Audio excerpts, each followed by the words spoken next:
game last night, which I do want to talk about that. But I saw a video of Enes Kanter saying that he's declaring himself as a WNBA prospect. So he posted this on his social media. He said, if simply declaring who you are is all that's required, then I meet every single requirement necessary to compete in the WNBA. And he basically says, based on the current guidelines, I can and am officially declaring my eligibility for the upcoming WNBA draft in April 2027. Like, I don't know whether to laugh.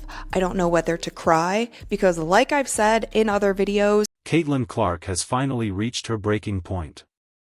After months of taking the high road while legends and analysts tore down her character, the silence has officially been shattered. She didn't ask for the spotlight to be this blinding, but when the disrespect from the usual suspects crossed a line that no athlete should have to tolerate, she knew she couldn't stay quiet any longer. The league is currently on fire, and for once, Caitlin isn't just letting the flames burn. She's standing her ground against a narrative that has become more about character assassination than actual basketball, and the fallout is sending shockwaves through every front office in the country. WNBA draft in April 2027. Like, I don't know whether to laugh. I don't know whether to cry, because like I've said in other videos, this league is the anything but basketball league. The storylines around this league are never about basketball. And I didn't realize what I was signing up for by covering this league to the extent that I have been covering it for the past 3 years. Like, I actually like sports. I don't want to talk about politics. I don't want to talk about drama and negativity. And it's literally, that's the thing that's in your face. The WNBA is no short of like discourse has spiraled so far out of control that it feels like the basketball itself has become an afterthought. We've watched as legendary figures in the sport have seemingly gone out of their way to diminish everything this rookie has accomplished. It's one thing to have a competitive rivalry, but it's another thing entirely to watch a coordinated effort to move the goalposts every single time she succeeds. The disrespect hasn't just been loud, it's been personal. When the voices you once looked up to become the primary sources of negativity, the psychological toll is immense. Yet, the world expects her to just keep smiling. About the sports. There are certain people who are saying that athletes should never speak out on their politics and they should just be quiet about it and just stick to the sports. You know, that's always the narrative. But then when Caitlin Clark doesn't want to speak on politics, then all of a sudden everyone's turning on her, and it's the same folks doing that. And then at the same time, there's another sector of media and fans and whoever that think that it is the athlete's job to speak about politics and they should always be outspoken. And then anybody who doesn't say anything, all of a sudden you should be saying something. Or a player that they don't like or a person that they don't like speaks on something, then all of a sudden they should keep their mouth shut. Everyone's a hypocrite. The WNBA has officially entered the unserious zone, and it's getting harder to defend the state of the league. Just when you think we can finally talk about X's and O's or the incredible race for the MVP, a new scandal drops that hijacks the entire conversation. It's exhausting for the fans, but imagine being the player at the center of the storm. Caitlin Clark has become a lightning rod for every cultural grievance in the country, and it's reached a point where even former NBA players are jumping into the fray to mock the very foundation of the league. The circus has arrived, and unfortunately, the main attraction didn't even buy a ticket to the show. Unfortunately, negativity sells. Negativity sells, this drama sells, this dramatic stuff that we continue to talk about in the WNBA gets way more views than anybody just covering the basketball. And I even see that with my own content, like videos where I am just breaking down the game, talking about the X's and O's, like positive titles, positive thumbnails, all of that doesn't do views. It just doesn't. A lot of people are also just like trying to make money, trying to make a living in this media space that we're in. But unfortunately, it's not even just in sports. Like there's some beauty channels that I watch that I actually don't really consume that much WNBA. Look at what happened with Enes Kanter recently. He literally declared himself a WNBA prospect for the 2027 draft, and the video exploded with 5 million views in just a couple of hours. This wasn't because people were excited about his jump shot. It was because the league has become the butt of everyone's jokes. The political vultures are foaming at the mouth, using the WNBA as a vehicle to push their own agendas. They don't care about the triple-doubles or the sellout crowds. They only care about the drama and the divisiveness that follows Caitlin Clark wherever she goes. It's a mockery that's being fueled by the lack of leadership at the top. Social experiment. This league is a social experiment. Like, I want to put the discoverings that we found and everything that has happened over the past 3 years and put it in a little petri dish and like do run tests on it. I feel like this is like a chemistry test. I need to get to the bottom of like what is actually going on here, because the WNBA is now being used as a vehicle for anything but basketball. And that's so disappointing, even as myself being a former basketball player. And you guys know my story. I never wanted to play professional basketball. The reason I never wanted to play professional basketball is because I saw what the WNBA was like when it would have been my turn. I didn't realize what I was signing up for by covering this league to the extent that I have been for the past 3 years. I actually like sports. I want to talk about the Fever and Aces game, the roster moves, and the incredible growth of the game. Instead, I'm forced to address a toxic environment where the storylines are never about basketball. It's the anything but basketball league right now. The WNBA is in the news every single day, but it's almost always for something negative.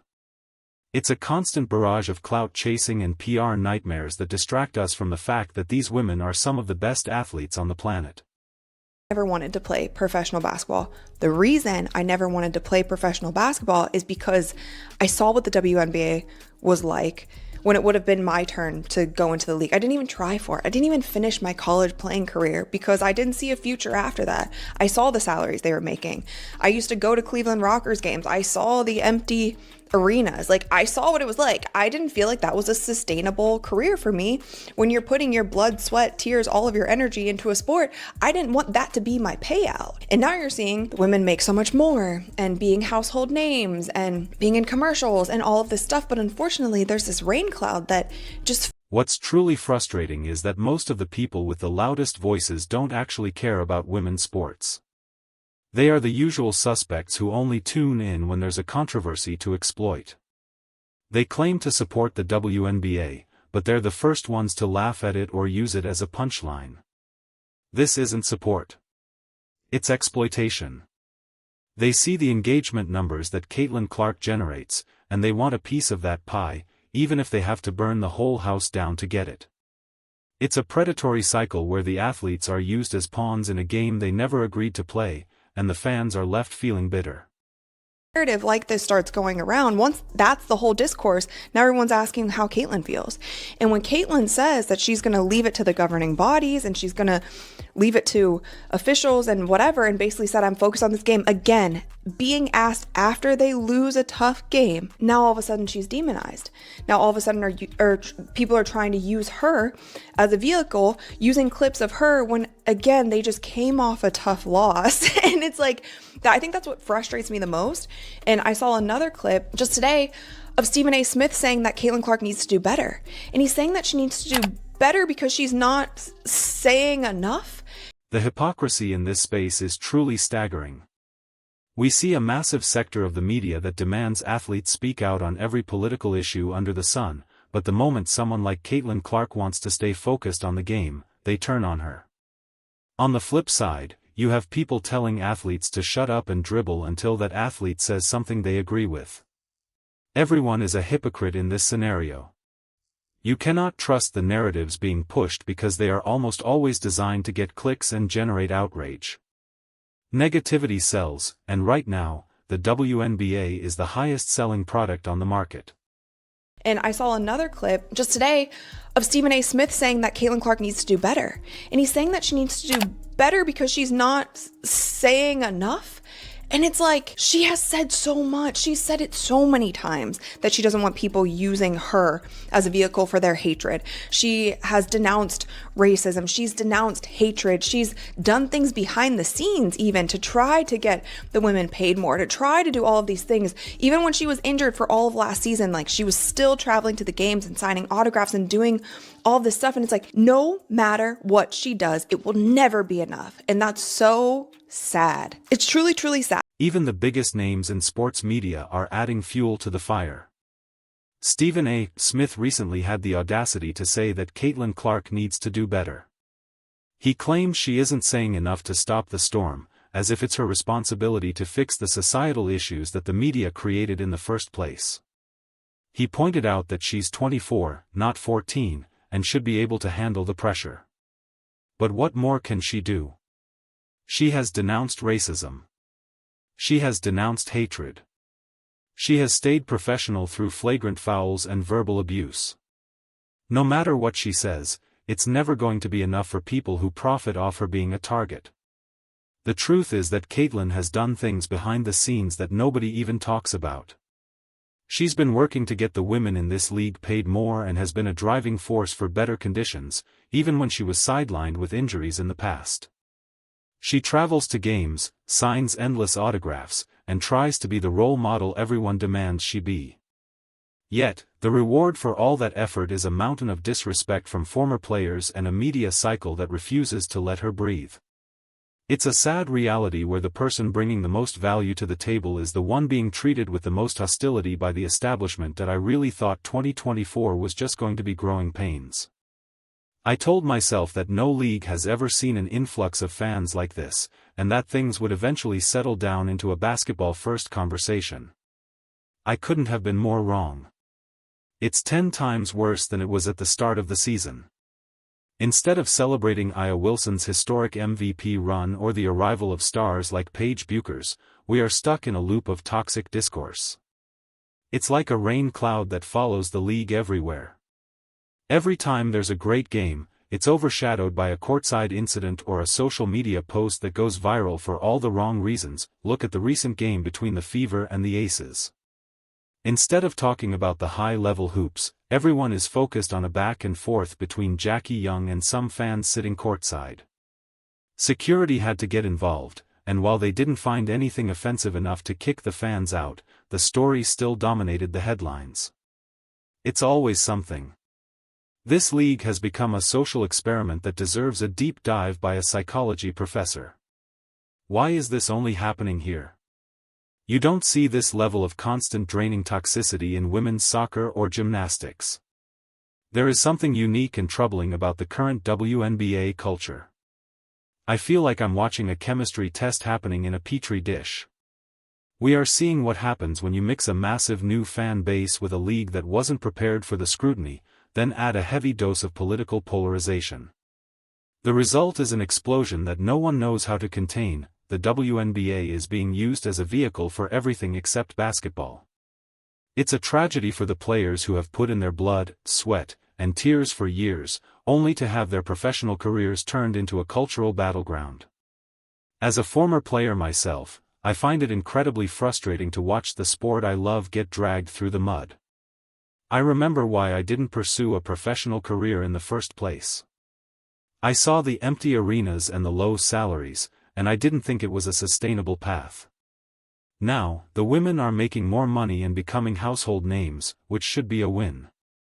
But it comes with a price that seems almost too high to pay.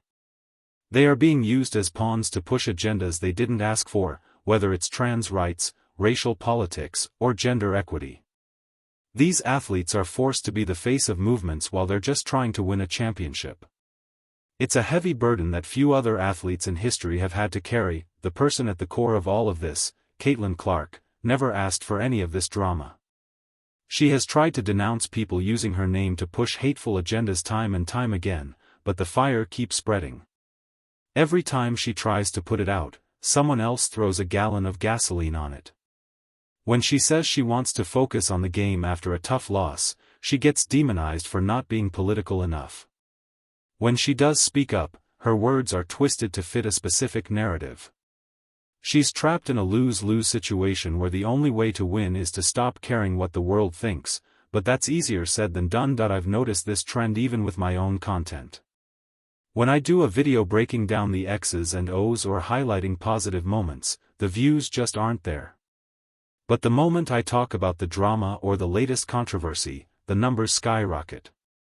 It's a societal issue that goes beyond sports. We are addicted to negativity and divisiveness. Even in other niches like beauty or lifestyle, creators have to use dramatic titles just to get people to click. It's a hamster wheel of outrage that we can't seem to get off of. The WNBA just happens to be the most extreme example of this phenomenon in the world of sports today. There is a massive divide between the fans who actually want to watch the game and the people who just want to participate in the culture war. The latter are the ones driving the conversation right now, and they are making it miserable for everyone else. It puts a sour taste in your mouth when you're just trying to enjoy a game and you're hit with a wave of political talking points. I don't want to talk about politics. If I did, I'd go cover that specifically. Sports used to be an escape from the negativity of the real world, but that escape has been compromised by people who refuse to let the athletes just be athletes. The most disappointing part is that we have so much talent to celebrate. We have veterans playing at an elite level and a rookie class that is changing the game forever. But instead of a joyous atmosphere, we have this dark cloud of toxicity. It's gotten so murky and messy that I don't even know who to blame anymore. Is it the media for chasing clicks? Is it the players for getting involved in the mudslinging? Is it the commissioner's office for failing to protect the stars? It's likely a combination of all of the above, but the result is a league that feels like it's constantly on the verge of a breakdown that I've spent the last week just trying to process how we got here. I saw a video that was trending on every news station, and it wasn't a highlight reel. It was more drama. It's a trap that even I fall into because, as a creator, I have a job to do. If the only thing people are interested in is the drama, then that's what gets covered. But I'm fed up with it. I want to get back to the hoops. I want to talk about the Team USA roster and the upcoming international competitions without having to filter everything through a lens of controversy. We need a moment to breathe and actually enjoy the sport again. The amount of energy being spent on these negative narratives is staggering. Imagine if that same energy was used to promote the actual skills of these women. Caitlin Clark is a phenom, but she's also a human being who is being subjected to a level of scrutiny that would break most people. The disrespect she has faced from legends like Sheryl Swoopes and others in the media is a stain on the game. Instead of passing the torch with grace, some of the older generation seem intent on extinguishing it. It's a petty and short-sighted approach that only hurts the league in the long run. That we are currently living through a historical moment for women's sports, but it feels like we're missing the beauty of it because we're too busy fighting in the comments section. The momentum the league had coming into 2024 was unprecedented, yet we've managed to turn that excitement into a toxic battleground. I don't know if there's any coming back from this level of divisiveness.